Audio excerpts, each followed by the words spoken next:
Unda shunisidan 4 kilo berib qoling, faqat alohida qilib solib bering. Xo'p bo'ladi. Buncha go'shtni nima qilasiz?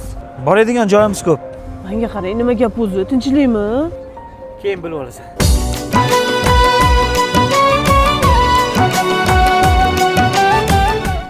Voy, ovora bo'psizlar-da.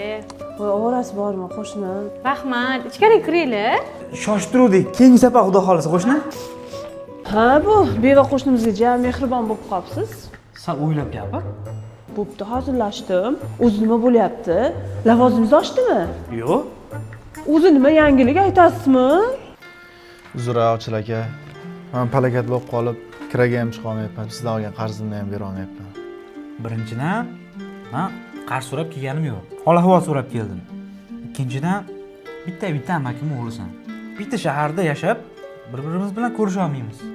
Mana shu pulni deb yo men telefon qila olmayman, yo sen o'zing telefon qilaysan. O'shanga noto'g'ri tushunmasang, shu puldan kechdim. Yo'q, unaqa qilmang aka. Qilib beraman. Yo'q, men chinini aytayapman. Mana shu pulni deb oqibatimiz ko'tarilmasa. Rahmat aka. Dadasi kecha doktorga boruvdingiz. Yomon birorta kasal chiqdimi? Tavba qildim deb gapir, astag'firulloh. Nima bo'lmasa bunaqa yaxshi odam bo'lib qoldingiz? O'tir. Uzr, o'sha kuni sal qizishib ketib qoldim. Hech qisi yo'q, men ham sal hazillashib yubordim. Endi bunaqa bir-birimizga gina qilib yurmaylik bolalar oldida. To'g'ri aytasan. Bolalar ham ikkalamiz bitta joyga chaqira olmay xijolat bo'yiribdi. Unaqa bo'lsa, yarashoshini men qilib beraman bolalarni yig'ib. 50 kellik qilib yuboramiz. Davay, Ko'rishamiz. gaplashamiz. Mayli. Xo'p. Sog' bo'lgin. Yaxshiliklaringiz tugadimi? Yaxshi odam. Yo'q, yana bittasi bor.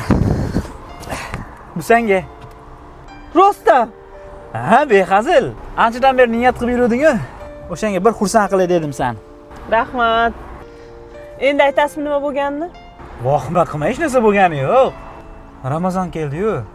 Ramazonda qilgan kichkina yaxshiligingga ham katta savob berilar ekan. Shu bahona ko'nglimni g'ash qilib turgan narsalardan ham bugun qutuldim. Ramazon muborak bo'lsin. Ramazon muborak bo'lsin. Unda bugun o'zim bir chiroyli iftorlik qilib beraman-da. Yuring ikki oy, shunaqa bo'lsangiz bo'lmaydimi? Ha, mazza-yu.